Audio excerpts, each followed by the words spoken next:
अल्हम्दुलिल्लाहि वहदहु वस्सलातु वस्सलामु अला मन ला नबिय्य बअदा। अम्मा बादु फ़अऊज़ु बिल्लाहि मिनश शैतानिर रहमानिर रहीम। इक़तरब लिन्नासि हिसाबुहुम व हुम फ़ी गफ़लतिन मुअरिदून। सदक़ल्लाहुल अज़ीम। दुरूद शरीफ पढ़ लो। या रब्बी सल्ली व सल्लिम दाइमन अबदा अला हबीबिका खैरिल खल्क़ि कुल्लिहिम। काबिल एहतराम बुजुर्गों, अजीजों, दीनी भाइयों, पिछले जुमा में आप हजरात की खिदमत में ये बात अर्ज की थी कि इस वक्त हर इंसान की जुबान पर ये शिकवा है, ये शिकायत है, ये फरियाद है कि वक्त में से बरकत खत्म हो गई, या ये फरियाद है कि वक्त नहीं मिलता, या ये फरियाद है कि वक्त पर काम पूरा नहीं होता। ये शिकवा, ये शिकायत, ये फरियादें हर छोटे बड़े, अमीर गरीब, पढ़े लिखे अनपढ़, हर एक इस शिकायत का कायल है। इस ज़िम्न में मैंने आप हजरात की खिदमत में ये बात अर्ज की थी कि 1450 साल पहले मोहम्मदुर रसूलुल्लाह सल्लल्लाहु अलैहि वसल्लम ने इस बात की खबर, इस बात की पेशिन गोई, इस बात की भविष्यवाणी कर दी थी कि जमाने में से बरकत को अल्लाह उठा लेंगे। बरकत जमाने और वक्त तो वक्त है, इंसान के माल में से भी बरकत खत्म हो गई। पहले एक बाप कमाता था, 5-7 बच्चों को पालता था। आज 5-7 बच्चे मिलकर भी एक बाप और माँ को रोटी खिला नहीं सकते, बल्कि औलाद को हर महीने की बारी मुकर्रर करनी पड़ती है कि एक महीना यह संभालेंगे, एक महीना यह संभालेंगे। बहरहाल नबी करीम सल्लल्लाहु अलैहि वसल्लम ने फरमाया, यतक़ारबज़ ज़मान, कि कयामत से करीब जमाना करीब हो जाएगा। इसके 4 मतलब उलमा ने लिखे हैं। पहला मतलब ये लिखा है कि जमाना करीब हो जाने का मतलब ये है कि दुनिया और आखिरत ये दोनों के जमाने बहुत करीब हो जाएंगे, यानी जमाना कयामत से करीब हो जाएगा। एक मतलब तो ये है। और पिछली जुमा में मैंने कहा था कि छोटी निशानियां अल्लाह ने जाहिर फरमा दी है। बड़ी 4 निशानियां हैं। एक तो दज्जाल का निकलना, खुरूज दज्जाल, उससे पहले इमाम महदी का जाहिर होना, और इमाम महदी के बाद ईसा अलैहिस्सलाम का आसमान से उतरना, फिर आसमान से उतरकर दज्जाल को कत्ल करना। और एक अलामत कुबरा, बड़ी अलामतों में यह है कि एक कौम निकलेगी जिसको याजूज और माजूज कहते हैं। सत्य सिकंदरी जो है, एक दीवार जमाने के बादशाह जुल्करनैन ने कायम कर दी है। उसके पीछे ये कौम आबाद है और उसका नाम है याजूज और माजूज। ये 4 बड़ी अलामतें बाकी है। बाकी अहादीस में बड़े बड़े जलजलों का आना, जमीन का धस जाना, हजारों लोगों की अमवात का हो जाना, ये सब अहादीस के पेश नजर दुनिया में जाहिर हो चुका है। ये 4 बड़ी अलामतों का इंतजार है। लेकिन एक बात जहन में जरूर बिठा लेना, इस बात को समझ लेना कि जो बड़ी अलामतें हैं सीक्रेट रखा है, राज में रखा है।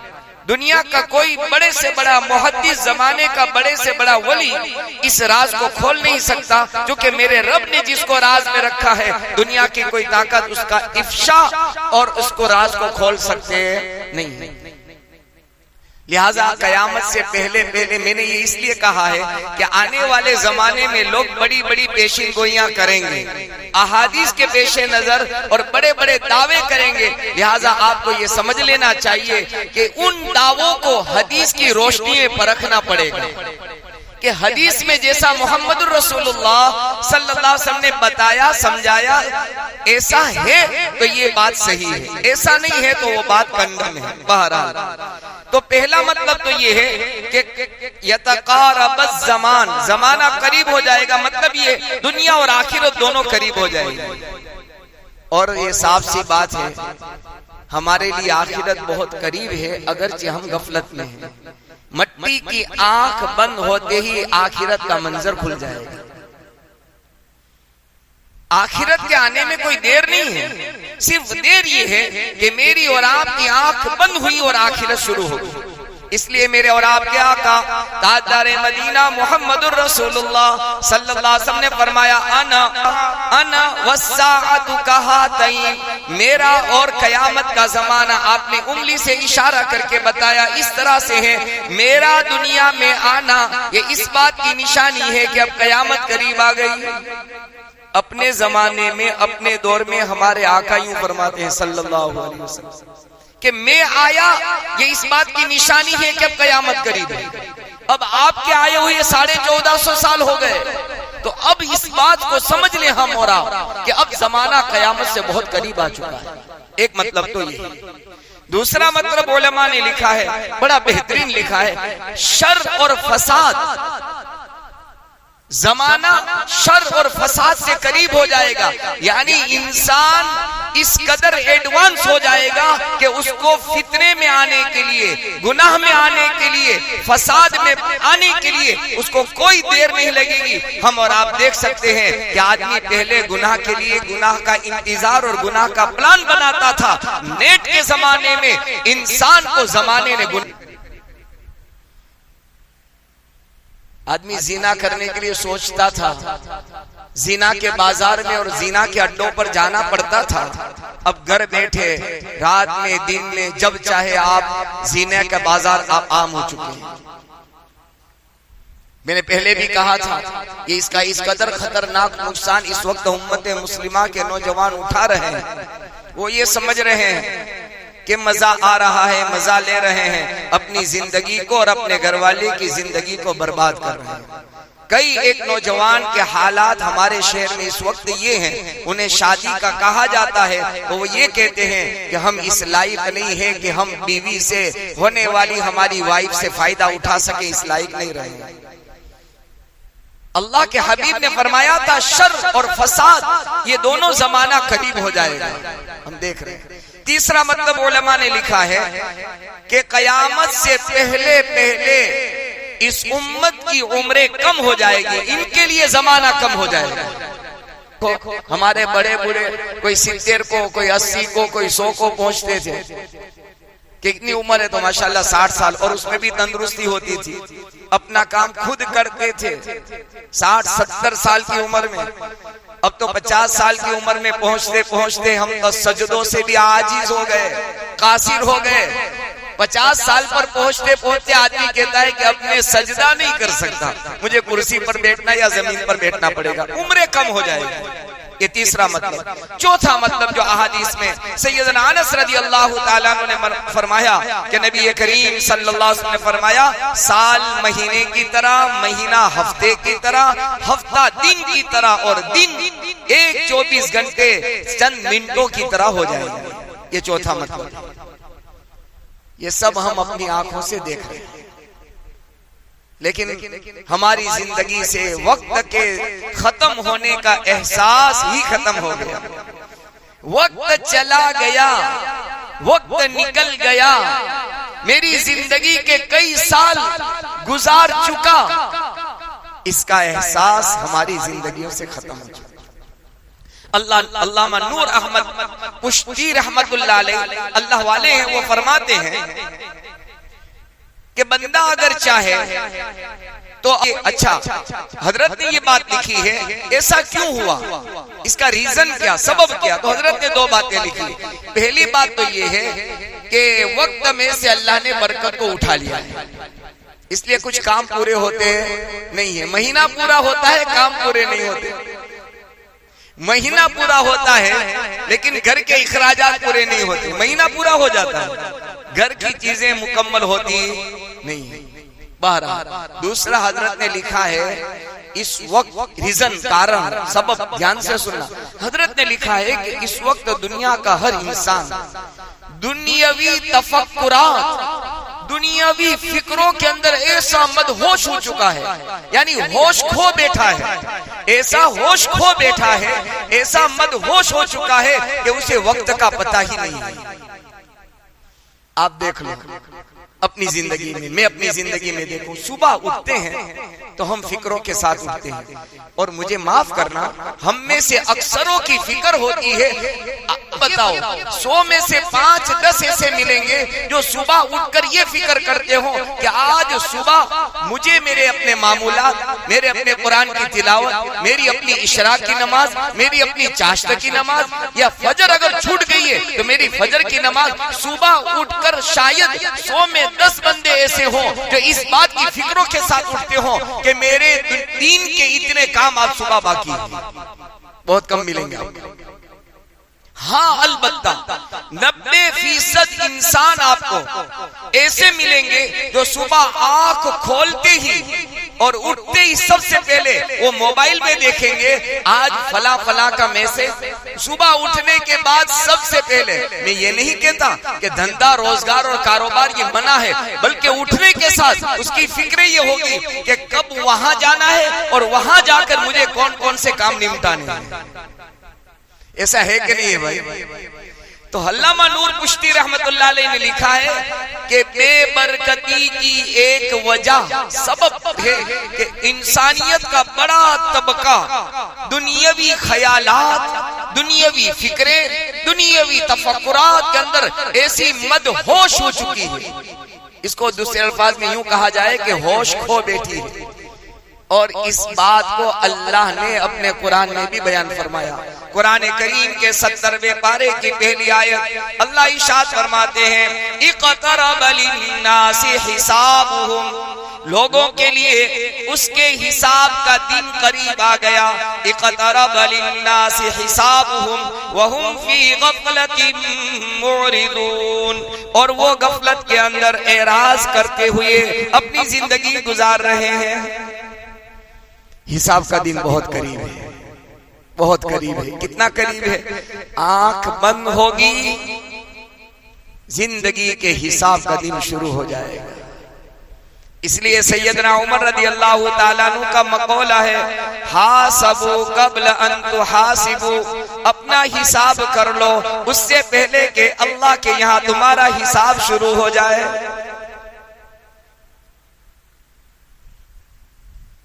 इसलिए अब सवाल ये पैदा होता है कि वक्त को कार आमद बनाना, वक्त को फायदा मंद और सूदबंद बनाना, उसके लिए रास्ता क्या है? तो उलमा ने 2 बातें लिखी है, आप नोट कर लें, कोशिश करें उस पर अमल करने की। मैं भी कोशिश करता हूं। आपके वक्त में अल्लाह इतनी बरकतें देगा कि आप यूं कहेंगे कि अल्हम्दुलिल्लाह वक्त पर सारे काम हो गए और वक्त बच गया। और ये नबी करीम सल्लल्लाहु अलैहि वसल्लम की आदत मुबारका थी, इसलिए उलमा ने उसको सुन्नत भी लिखा है। क्या मतलब, क्या करना है? पहला काम, आप दुनिया का निजाम उठाकर देख लो, अल्लाह का निजाम उठाकर देख लो। अल्लाह का निजाम भी आपको और मुझको ये समझा रहा है कि जिंदगी में टाइम टेबल बना लो। निजामुल औकात कहते हैं उसको उर्दू में, इंग्लिश में कहते हैं टाइम टेबल। दुनिया का हर काम टाइम टेबल और निजामुल औकात से हो रहा है। मेरा और आपकी जिंदगी का कोई निजाम ही नहीं है। किसी मुसलमान को पूछो, खासकर जवान को पूछो, कब उठता है? तो कि मेरा जी चाहता है, आंख खुलती है तो उठ जाता हूँ। ये सोता नहीं है, बल्कि ख्वाब गफलत के अंदर अपनी जिंदगी को बर्बाद कर रहा है। ख्वाब गफलत में अपनी जिंदगी को बर्बाद कर रहा है।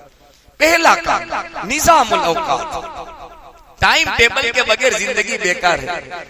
इसलिए जब भी कभी अल्लाह हरमैन का सफर मुकद्दर फरमाता है तो हम सफर से पहले अपने जाने वाले साथियों से बहुत अदब के साथ ये बात करते हैं कि भाई वहां तुम्हारा 1 घंटा कम से कम 1000 रुपये का है। क्योंकि 70-80 हजार और कभी 90 हजार रुपये देकर जाता है तो हम उसको 20 दिन में कन्वर्ट करते हैं, डाइवर्ट करते हैं, तकसीम करते हैं, भांगाकार करते हैं, फिर कलाक में भांगाकार करते हैं और उसको यूं समझाते हैं होटल पर अपना वक्त बर्बाद मत करो, ये 1000 रुपये तुम्हारा 1 घंटा होटल में जाया हो गया। होटल में भी बैठना है और अल्लाह के हरम में भी बैठना है, क्यों ना हम अल्लाह के हरम में बैठकर नेकियां हासिल कर लें। बहरहाल तो पहला काम निजामुल औकात, वक्त को अगर आपको सूदमंद, कारआमद, फायदेमंद और आखिरत का जखीरा बनाना है आपको या मुझको, तो पहला काम ये करना पड़ेगा टाइम टेबल।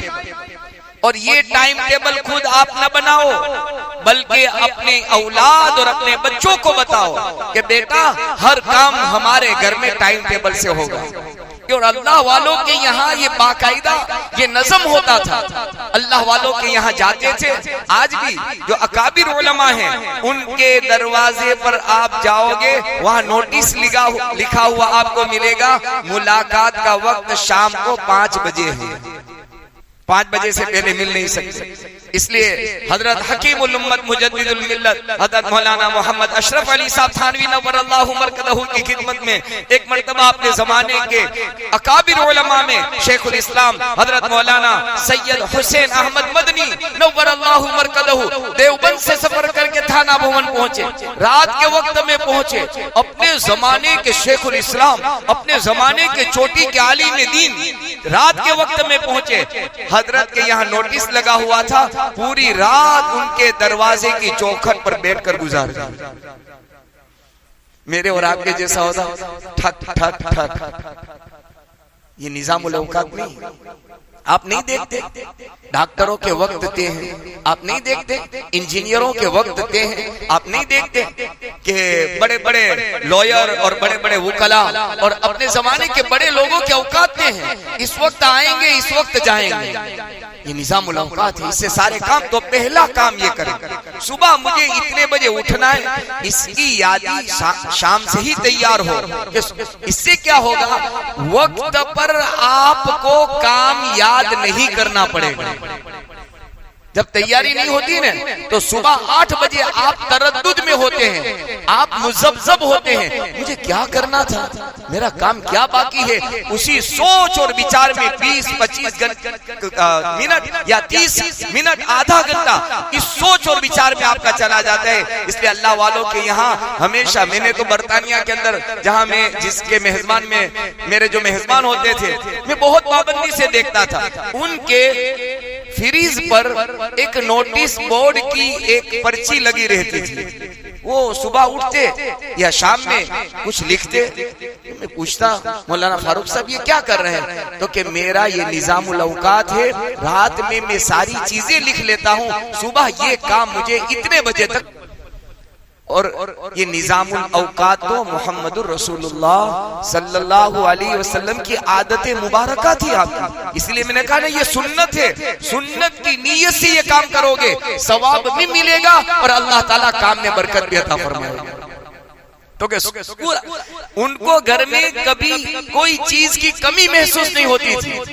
जो भी घर का छोटा या बड़ा घर में कोई चीज कम महसूस करता, फौरन उस नोटिस बोर्ड में लिख देता था कि अब्बा घर में ये चीज नहीं है। और हमारे यहाँ क्या होता है, 2 दिन तक शुगर और हमारे यहाँ खांड भी नहीं मिलती, कभी पड़ोस वाले से कहना पड़ता है कि शुगर 1 चम्मच दे दो, क्योंकि हमारे निजाम ही नहीं है। बहरहाल एक काम तो ये करे निजामुल औकात। दूसरा उलमा ने लिखा है एहतिसाबुल औकात। क्या मतलब, अपने वक्त का हिसाब करें। हम मुसलमान हिसाब किताब बगैर के हैं। आप किसी इस वक्त जो गुर्बत, बेकसी, मुफलिसी का जो शिकार है इस वक्त उम्मत मुस्लिमा, उसका सबसे बड़ा कारण ये है उनके यहाँ हिसाब की कोई दुनिया ही नहीं है। न खर्च का हिसाब, न आने का हिसाब, न जाने का हिसाब, न वक्त का हिसाब। एहतिसाबुल औकात के वक्त का हिसाब लगाएं, मेरा कौन सा काम कब करना है और उस वक्त में मेरा काम हुआ या नहीं हुआ, नहीं हुआ तो क्यों नहीं हुआ। बल्कि मुझे माफ करना, आज के मुसलमान का हाल ये है, वक्त होते हुए वो वक्त टाइम पास करता है। क्या करता है, क्यों बैठे हो, थोड़ा टाइम पास करना है। ये पता इस वक्त नहीं चलेगा। मेरे आका मोहम्मद रसूलुल्लाह सल्लल्लाहु अलैहि वसल्लम ने फरमाया, जन्नत में जाने के बाद सबसे बड़ा अफसोस और कलक, सबसे बड़ा अफसोस और कलक एक ईमान वाले और जन्नती को, जन्नती को जन्नत में जाने के बाद, यानी एक ईमान वाले को जन्नत में जाने के बाद, जन्नत में जाने के बाद अफसोस का मसला ही नहीं रहता। वो तो खुशियों की जगह है, लेकिन वो जो अल्लाह के इनामात और अल्लाह के एहसानात और अल्लाह के फजल और अल्लाह के करम और वहां की मस्तियां जो जन्नत की देखेगा और फिर ऊपर की तरफ देखेगा, ओ हो इसको तो इतना सारा मिला है। क्यों मिला? तो कि इन्होंने वक्त की बड़ी कदर की थी और हमने वक्त की बर्बादी की थी। तो वहां वो अफसोस करेगा, जन्नत में जाकर अफसोस, क्योंकि वक्त अल्लाह की याद के बगैर गुजर गया। जो वक्त टाइम पास कर दिया उसका अफसोस जन्नत में जाकर के हो गया। अल्लाह हम सबकी हिफाजत फरमाए। इसलिए बड़े बड़े अपने जमाने के उलमा मुहद्दिस का एक तरीका हमेशा रहा है। एक वाक़या अर्ज करके बात को खत्म करता हूँ। चूंकि पीर के दिन से मुहर्रमुल हराम शुरू हो रहा है, बड़ा हुर्मत वाला महीना है। मैं आपसे गुजारिश करता हूँ अपनी जात को कि इसके अंदर करने के काम करने की कोशिश करना, ताकि न करने के काम से अल्लाह हम सबकी हिफाजत फरमाए। सीधा साधा मसला है। मेरे महबूब ने रोजा रखा, मेरे महबूब ने इबादत की, मेरे महबूब ने 10 मुहर्रम को अपने घर वालों को अच्छा खाना खिलाया। ये करने के काम है। करने के काम करोगे तो न करने के काम से अल्लाह बचा ले। तो मैं अर्ज ये कर रहा था कि एक अल्लाह वाले ने किसी मुहद्दिस के पास और बड़े बड़े अपने जमाने के नेक लोगों के पास जाकर दरख्वास्त की कि अगर आपको पता चल जावे कि आइंदा कल आपकी जिंदगी का लास्ट डे, आखिरी दिन है, तो आप सबसे अच्छा काम कौन सा करोगे? और वो इसलिए पूछ रहे थे कि वो जो काम करे मैं जिंदगी में वो काम करना शुरू करूं, क्योंकि आखिरी दिन में आदमी सबसे अच्छा ही काम करेगा। तो हजरत ने कहा कि कल जो मैं करता था वो आज करूंगा। मेरी जिंदगी का निजाम ही बना हुआ है अच्छे काम करने का। कल भी मेरा है, वो भी अच्छे शेड्यूल बना हुआ है। कल जो मैं करता था वो मैं आइंदा कल करूंगा मेरे जिंदगी के आखिरी दिन में। पता ये चला, समझ में आई बात क्या? अपना जिंदगी का निजाम ही बना हुआ है कि अच्छे सारे काम उसने शेड्यूल बना लिए थे। तो आखिरी दिन हो या पहला दिन हो या बीच वाला दिन हो, जिंदगी का निजाम बनाएंगे। अल्लाह से दुआ है अल्लाह हमारे औकात में बरकत अता फरमाएगा। अल्लाह हमारे औकात के अंदर आफियत के साथ बरकत अता फरमाए। और आखिरी बात अल्लामा खत्ताबी रहमतुल्लाह अलैह ने तो ये लिखी है, इससे भी ज्यादा बेबरकती का जमाना जब दज्जाल आएगा, उस वक्त आदमी को सुबह और शाम होने में जैसे आंख बंद की और खोली, ऐसे सुबह और शाम हो जाएंगे। इस कदर बरकतें खत्म हो जाएगी। इसकी कुछ निशानियां अभी से शुरू